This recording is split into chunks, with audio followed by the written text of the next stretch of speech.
안녕하세요. 오늘 인터뷰는 마포구 청소년 상담복지센터 서인혜 상담사님과 인터뷰 진행하겠습니다. 여기 뽑기가 있습니다. 네, 이 종이들에는 질문이 적힌 종이와 이미지가 들어간 종이가 섞여 있습니다. 상담사분이 종이를 뽑으셔서 질문이 나오면 그 질문에 답을 해주시면 됩니다. 이미지가 나오면 제가 이미지에 대한 질문을 드리겠습니다. 자기소개 부탁드립니다. 네, 안녕하세요. 저는 마포구 청소년 상담복지센터 청소년 동반자 서인혜입니다. 저희 센터는 만 9세부터 만 24세 청소년들이 이용할 수 있는 센터이고, 여러 가지 심리 상담부터 검사, 그리고 멘토링이라던가 다양한 활동 프로그램들까지 진행을 하고 있어요. 그 중에서 이제 청소년 동반자는 아이들의 심리 상담과 이제 심리 검사, 부모 상담까지 진행을 하고 있고요. 아이들의 상황에 맞춰서 조금 찾아가는 상담을 진행을 하기도 하고, 내 방에서 상담을 진행하기도 하고 있습니다. 네. 상담 절차를 자세히 설명해 주세요. 이거 뽑았네요. 네, 상담 절차에 대해서 잘 모르시는 분들이 많은데 상담 절차에 관해서 설명해 주실 수 있으실까요? 네. 저희 센터 같은 경우에는 보통 이제 센터로 전화로 상담 신청을 해주시거나 아니면 홈페이지에서도 상담 신청이 가능하세요. 그래서 상담 신청을 해주시면 저희가 신청 접수를 해드리고요. 그래서 여러 가지 대략적으로 어떤 어려움들이 있는지, 어떤 것을 상담받고 싶은지에 대해서 이야기를 해주시면 저희가 그걸 토대로 잘 맞을 수 있는 상담자 선생님을 저희가 배정을 하게 되고요. 배정된 상담 선생님이 이제 내담자에게 전화를 해서 상담 일정을 맞춰보면서 상담을 시작하게 됩니다.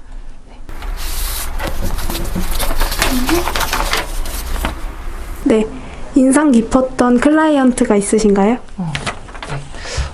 사실 이 질문이 되게 조금 어려운 것 같아요, 저한테는. 그래서 인상 깊지 않았던 친구가 사실은 없는데, 그럼에도 불구하고 조금 더 꼽아보자면, 이제 상담 내용은 저희가 비밀사항이라 말을 할 수는 없고, 아이들 중에 이제 간혹 상담이 종결된 이후에도 연락이 오는 친구들이 있어요. 근데 그때 상담이 끝난 그 시점보다 더 성장해가는 모습들을 저희가 계속 볼 수 있게 되거든요.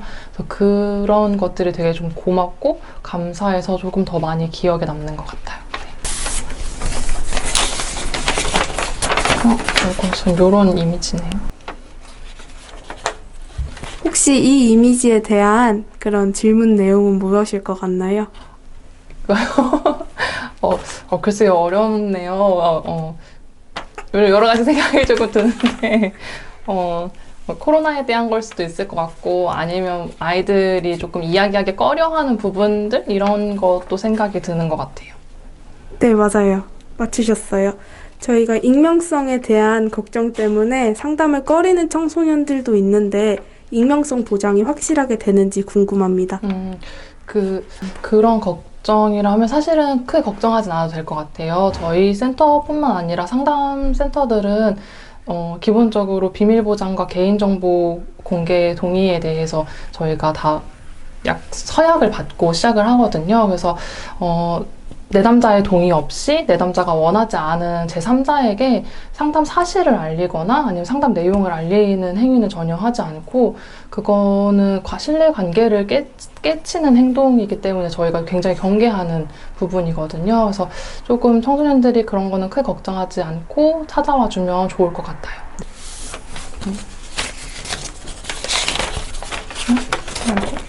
네, 혹시 어떤 질문이 나올 것 같나요?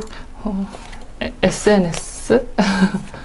네, 맞아요. 보시는 거와 같이 SNS 홍보 활동은 어떻게 진행되시는지 궁금합니다.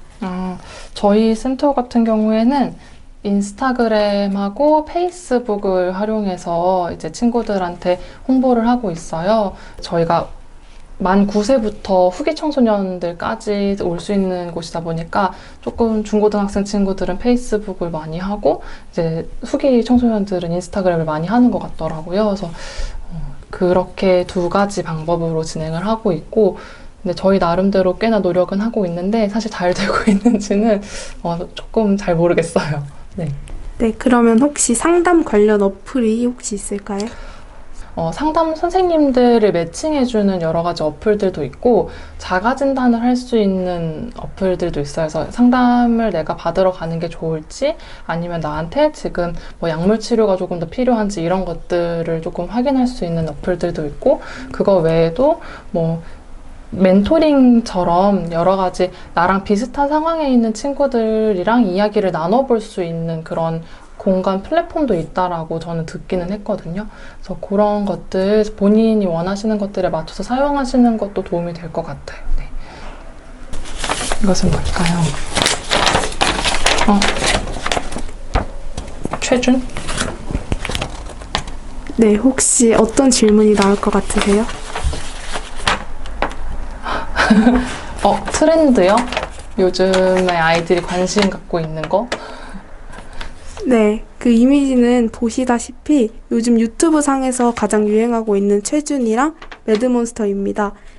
혹시 상담사 분들은 청소년들과 상담을 통한 공감대 형성을 위해 유행어나 트렌드를 잘 알아두시는 편이신가요? 막 엄청 따로 열심히 공부를 하지는 않는 것 같아요. 그렇게 해봤었는데, 따라잡지 못하더라고요. 항상 아이들이 한참 쓰는 것 뒤에 이제 저희가 공부할 수 있게 자료가 나와서 그래서 그렇게 하려고 노력은 많이 하는 편인데 이제 보통 아이들이 왔을 때 그 아이들마다 관심사가 굉장히 다양해서 미리 저희가 다 접하기는 조금 어렵고 온 친구가 관심을 갖는 거에 대해서 그 아이를 통해서 주로 많이 이야기를 나누고 그때 궁금해하면서 아이들이 저한테 조금 더 관계를 형성하기 편하게 진행을 하는 것 같아요. 네. 네, 마지막 질문입니다. 네, 감사합니다. MBTI네요. 네, 맞습니다. 종사자님의 MBTI는 무엇인가요? 저는 어떤 거일 것 같으신가요? 이는 확실한 거. 맞아요. 맞아요. 저는 ENFP예요. 네, 혹시 이 센터에 계시는 다른 종사자님들도 비슷한 MBTI를 가지고 계신가요? 여기에 청소년 상담사들이랑 청소년 지도사들이 이제 주로 있어요. 그래서 조금 통일되어 있진 않은 것 같아요. 그러니까 주로 뭐 어떤 유형이다라는 것보다는 좀 많이 이렇게 다양하게 섞여 있는 편인데, 저 학부 때 상담 전공하시는 분들 같은 경우에는 NF 유형이 조금 많은 편이긴 했던 것 같아요. 근데 그래도 되게 ISTJ도 있고 다양하게 있어요. 네. 네, 추가적인 질문으로 이쪽에 일하기 위해서는 따로 자격증이나 그런 게 따로 필요할까요? 네. 저희 상담사로서 일을 하려면 적어도 학위 같은 경우에는 이제 상담 전공 석사 졸업하셔야 하고요. 그 다음에 아니면 뭐 적어도 재학 이상, 석사 재학 이상으로 있어야 되고, 자격증 같은 경우에 청소년 상담사 2급 이상, 뭐 아니면 뭐 이제 한국상담심리학회 상담심리사나 한국상담학회라고 저희가 민간 자격증들이 있어요. 그래서 여기에 자격증들 이런 식으로 취득하셔야지 이제 들어오실 수는 있으세요. 심리학과랑 상담학과랑 비슷한 건가요?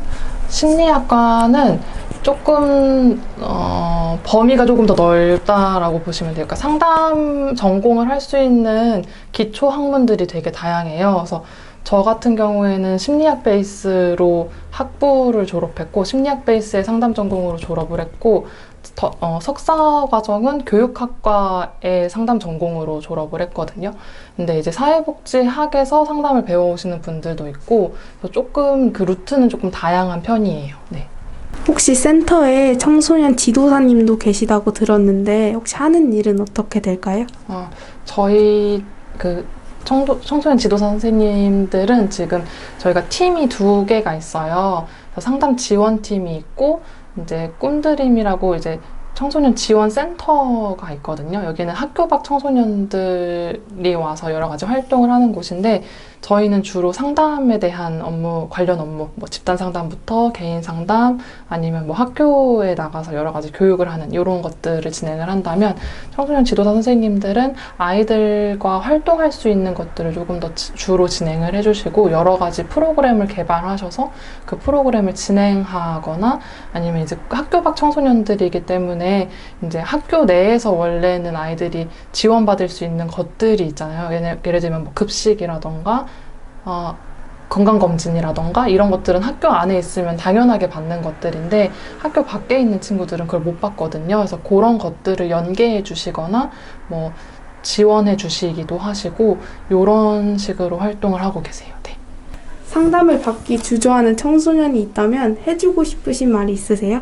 아이들이 상담을 받기에 주저하는 이유가 조금 여러 가지가 있는 것 같은데, 근데 그 중에서 가장 많이 하는 얘기가 오해인 것 같아요. 그러니까 예를 들면 상담은 문제가 있는 사람이 받는 거야 라던가, 아니면 상담 받는 애들은 이상한 애들이야, 이런 오해를 많이 하더라고요. 근데 사실상 상담은 누구나 받을 수 있는 일이고, 그냥 누구나 그냥 당연히 감기에 걸리면 병원에 가서 약을 처방받는 게 현명한 것처럼, 이제 상담도 고민이 생기면 누구나 혼자서 고민하는 것보다 같이 머리를 맞대고 이야기를 나누는 게 도움이 되기도 하고, 마음이 조금 무거울 때 이야기를 털어놓는 것이 조금 더 가벼워지고 다음 발걸음을 걷기에 더 편안해지잖아요. 그래서 그런 식으로 누구나 다 할 수 있는 것들이라는 거.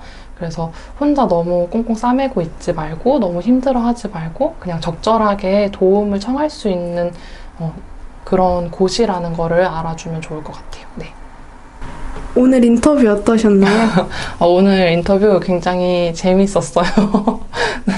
제가 썩 잘했는지는 모르겠지만, 인터뷰를 보시는 분들이 이제 청소년 상담복지센터에 대해서도 조금 많이 이해를 하시고, 필요하실 때 적절하게 사용해 주셨으면 좋겠고, 상담에 대해서도 오해하지 않고 도움을 적절하게 요청해 주실 수 있으면 좋겠습니다. 네, 감사합니다. 네, 감사합니다. 네. 수고하셨습니다. 네, 그럼 저는 이만.